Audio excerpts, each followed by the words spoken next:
Hey, it's Jeremy from OpticHouse.com. For the past several years, I have had the pleasure of studying under a fantastic figure drawing instructor, Carl Ganas.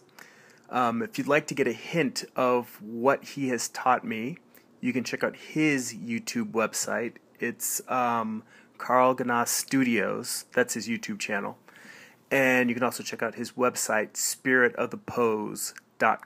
And I'll put links to those in the description of this video.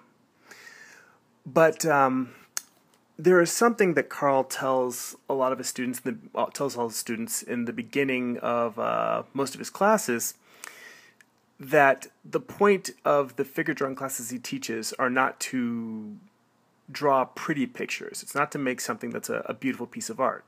It's to learn and to study, to use these drawings as a tool to further your abilities. And I've been thinking a lot about those ideas. And usually when someone tells me something about art, something instructional, I have to kind of take it into my mind and internalize it and kind of turn it around and put it, run it through my own mental mill to see how I process it.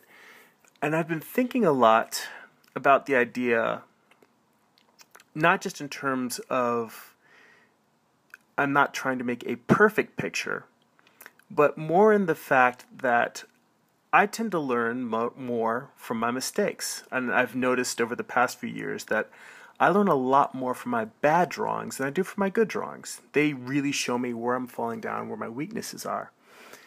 And at a certain point recently, I noticed that I've been doing drawings where even if the drawing is coming along pretty well, if I see a road where I haven't tried something before, or I don't fully know how something works, I've started saying, you know what? Instead of letting this drawing that's going pretty well, letting it be, and saying, all right, this will do for now. I don't need to push it.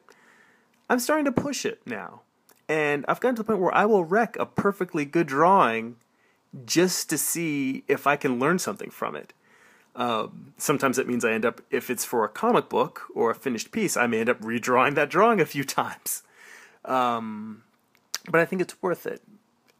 And what I started thinking about was the idea of crash test dummies.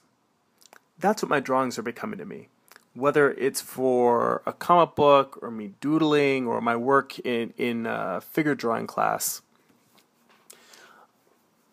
I will, when automobile makers, manufacturers design cars, they will run them into walls over and over and over. They will destroy perfectly good vehicles, just smash them up to make infinitesimally safer vehicles, to make just tiny fractions of gains in performance, because those tiny little differences add up and they accumulate, and they will hopefully be able to get the car to the point where those differences, as small as they might seem on an individual level, may save a person's life.